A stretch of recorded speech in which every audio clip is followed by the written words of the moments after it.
Hi! Whatever happens, this will be over in about 12 minutes. So the first, this story is, it says on here that, well, I'll get to that later. It happened in Kashmir. So here we go. Back in the day, I'm sure you remember this, we traveled without little digital devices. You go someplace and you get off your bus or your train, and there are no iPads and Wi-Fi and stuff like that. You just get off the train and you walk around looking for stuff and looking for like-minded individuals so you can find out, hey, mister, can you tell me where a man might find a bed? And so on. So back in the day, this is about 16, 17 years ago, that day, I left America. And my time, thank you very much. I guess that's it. But a couple of things happened between there and here. So I got out in one piece, and my time in London behind me, my time in Cardiff, and my dramatic and colorful and interesting relationship and breakup with Kendra Fanconi behind me, Lubbock in my rear view mirror, grape picking and living in my tent in the nut-born vineyards, all well and truly done with. I got a one-way ticket. I don't think you can do that anymore. I got a one-way ticket from London to New Delhi, and this was my plan. In London, I had been staying with this guy called Eric, and who was a friend of he was the brother of a close friend of mine in Colorado. And Eric was a dancer for the Royal Opera House. Great guy, amazing guy. And he was a soft skills specialist, as we say. He liked expressive things, and he liked arty things and conceptualizing. And Eric told me then, and I thought it was absolutely ridiculous at the time, he said he thought it appeared as if I was on a spiritual quest. I was on a spiritual quest. And I just thought it was ridiculous. But as it turns out, he was right. He was absolutely right. I was on the beginning of a spiritual quest. And I was with him in London, and then the next thing I know, I was on an Aeroflot plane. Don't fly Aeroflot. Going from London to New Delhi with a stopover in Moscow.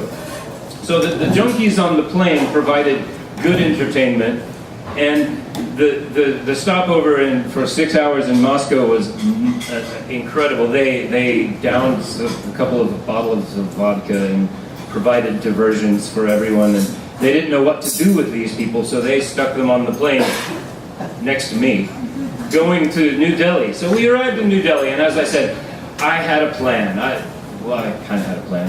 I was going to walk around and find like-minded individuals. I'm going to walk around the street, take it all in. I'm going to find me a cafe. I'm going to sit down. I'm going to get out my wee notebook, and I'm going to wait for like-minded individuals to come by. I'm going to figure out what to do next. So this is a great plan, except I didn't know, just in case you don't know, that doesn't happen in New Delhi. That doesn't happen, especially there.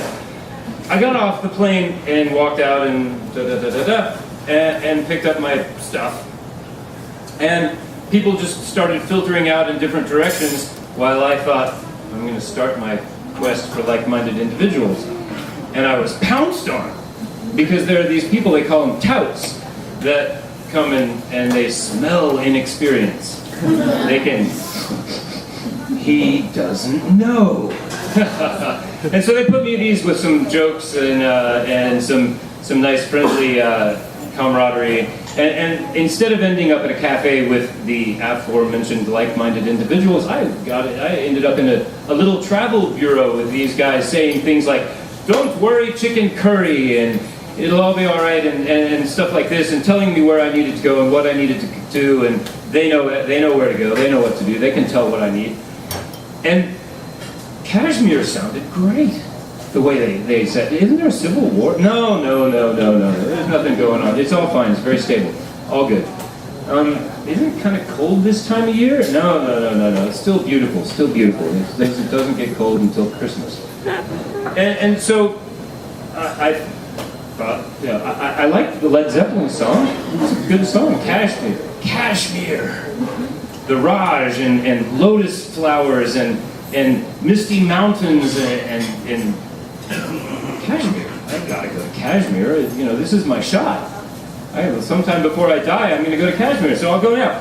And I thought I was very cunning, and I got the price of the thing down there. I wasn't going to take an airplane to Kashmir. I'd take the bus, and I got the price down to something that seemed relatively reasonable. From New Delhi to Kashmir on a bus, it takes 30 hours. It's a long ride on a bumpy bus. And I got on this bus, and road stop after road stop, and chai stop after chai stop, and the breakdowns, and tire changes, and chickens. I mean, I'm not joking, there were chickens on the bus, just like in the movies. I'd like to say goats, I don't think there were any goats. But the 30-hour bus ride was just something. It was something. I was on the road, I was alive, I was young, I was independent, I was doing it. And the bus window, it rattled so much over the pass through Jammu and on the way to Srinagar that the window kept rattling open. So I stuffed the peanut shells into the window to compensate for the broken latch. And I got there all in one piece. Nobody stole my stuff. I was doing pretty good. I was a success story several days into my sojourn, spiritual quest on the Indian subcontinent. And I arrived, and then the fun really started, because once I got into Kashmir, my hosts started a game. I didn't know the game.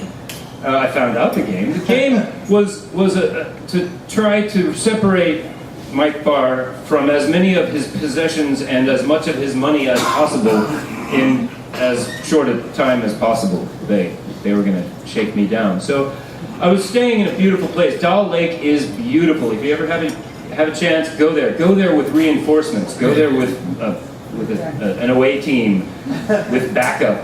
It's beautiful. The vacuous, misty views and the lake. They had these Victorian-era Raj houseboats with carved mantelpieces and four-poster beds. But the whole thing looks like, to quote another song, like Lola in the last verse of Copacabana.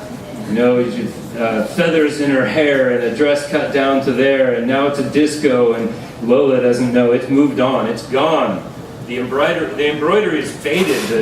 There's dust everywhere. It's old. It's cold. It's different. There are bullet holes in the walls and shots ringing at night. That's how it was. And I was held I was hosted by these people on the houseboat, and to their credit, they had been through some hard times. It wasn't, the golden era was gone. And they didn't get a lot of business. And so I'm not going to talk about politics or religion, but I got a big dose of both in this thing, and they wouldn't let me go. So I was on this beautiful, in this beautiful place, in this beautiful area. The way they got around there is you get on these little flat-bottomed canoes called shikara and pole around. It's kind of Venice-esque in a way, with the saffron-scented charcoal fires and the beautiful views I spoke of earlier. And it was really something, it was really something. But they seemed to think that I needed a carpet, so they kept taking me to carpet shops or a marble table or something. And I had a really, really difficult time convincing them that really I was something of a drifter.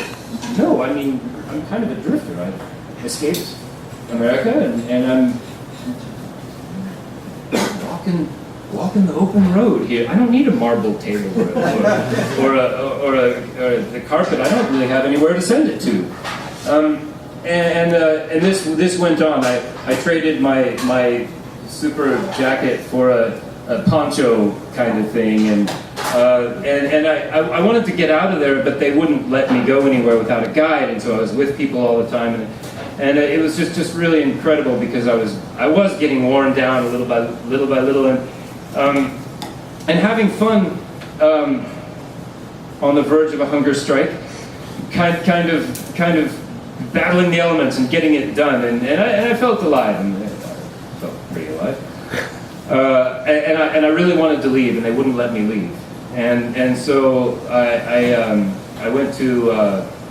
I'm going to get to the moral of the story in a little bit, but I went to a couple of tried and true tactics. Even extremists like kids, and kids like tricks, and I know tricks. Everybody likes this.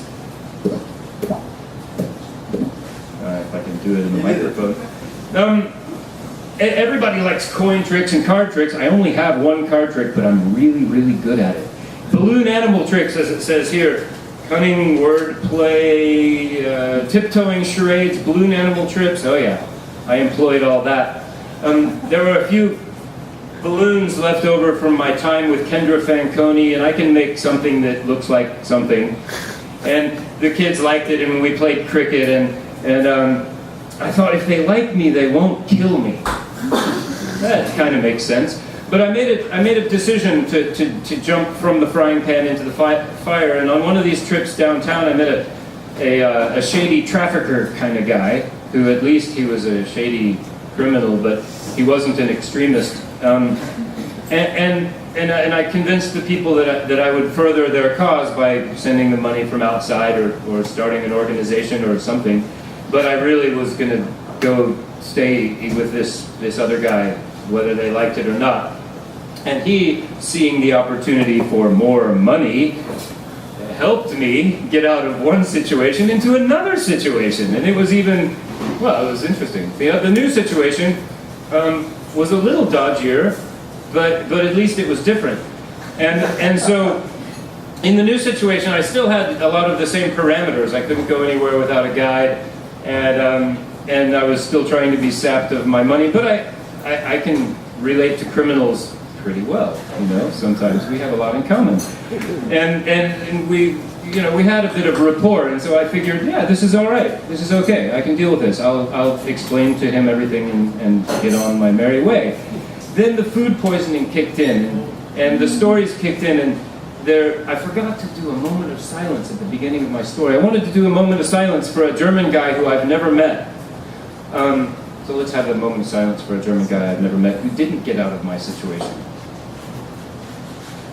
The German guy was in the same boat with the same shady trafficker guy, and he pulled out the clippings and showed me the clippings. He died right in this room. What? He wasn't a good man. Oh no, I had better be a good man. He got double pneumonia. He wasn't a good. He was full of pride. He was stubborn, and I thought I should maybe not be stubborn, not be full of pride, and maybe I need to be a little careful here. And the food poisoning had absolutely kicked in. This is what happened to our German friend, is he got food poisoning, he got double pneumonia, he couldn't leave, he had to stay, he died.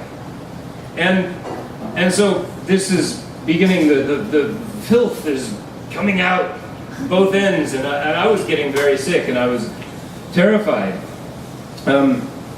Jumping back a notch, the day before, 2 days before, on one of my trips into town, I met a South African girl who was being corralled in another houseboaty situation by herself. Even more, you can't believe it, more naive than me.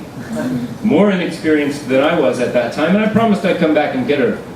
And I managed to drop a postcard off somewhere that said something that every parent would rather not see on a postcard. If you get this, send in the troops. And I knew it was time to act. So in the middle of the night, I packed up toilet, pack, toilet, pack, toilet, pack. I got everything together, and I was watching the clock, and I was trying to do things as stealthily as I could, and literally tiptoed over a group of people, 6, 8, 10 people on futons in a big huge room, because I was at the very back of the houseboat, because that's where you can't get away from, obviously. Tiptoed over all these people, left a note for Ravi and some drum tobacco, which he liked. He liked the drum tobacco. It's a good bargaining chip, if you happen to be up that way. And I stole a boat. I stole one of these polling boat things. I stepped over everybody. It was about 3:34 in the morning. The sky was just beginning to change. There was a crust of ice on the lake because it wasn't as warm there as they told me it was. and I pulled off to the edge, and I pulled the boat up on the side, and I went into town, and I found a taxi, and I went or something. I found a rickshaw or a taxi or something, and went and got the South African girl and got her out of her situation, and dun dun dun, here we go to the bus station, where the bus wasn't running that day, so they said, but it actually was idling in place, ready to go over the pass in Jammu, you know, like going down from the Alaska to the lower 48, and we were all ready to go. We get on the bus, and I can breathe. This is coming to a close. And then Ravi came on the bus, yelling and screaming, trying to pull me off the bus. And I learned a very, very important lesson here. It's not what you say, it's how you say it. It's the volume and the gestures that you use. And there was a lot of this, and he's saying, you're a good man, but you're a bad man. You're an honest man, but you're a liar, and so on and so forth. And there was some pulling and screaming, and I held my ground. Yes, I held my ground. But it was a really interesting thing, because I learned a couple of big lessons there that ended up saving me a great deal of time and money and energy later, because you know, people don't, like I said, they don't really listen to what you're saying so much oftentimes as how you say it and the attitude with which you're saying it. And I've been in situations for years now where I've done these kind of gestures and just got out. And so I got on the bus. Off we went, and I got into Dharamsala a couple of days later, and just processed and tried to forget the entire thing. The South African damsel in distress really wanted me, but I didn't want anything to do with this situation, and literally I shut down for up to a week around that time, and came out of it still to this day not remembering the specific number of days and the specific time frame. Of course, I called my parents and told them to disregard the postcard, and put up a prayer for our German friend, and wondered how it was that I made it out. But the moral of the story, I think I was talking about to a couple of people before this, and wondering what is the moral of my escape story, and I don't know if it is this or if it makes any sense, but I think the turning point of the whole thing was developing some rapport with the children and keeping some level of honesty and pure intention throughout the thing. As fucked up as it all was, I could see throughout the thing that the people involved weren't bad people. They were just a victim of their situation. And I don't think anybody was trying to kill me. They just wanted to make the most of the situation from there, and they wanted to get as much as they could. And I've often wanted to go back. As crazy as that sounds, I've often wanted to go back and find those people and find those places and see what it's like. But anyway, I got out, and I completed my spiritual quest. At least this far, and that's my brush with Kashmir. I hope you enjoyed it. Thanks.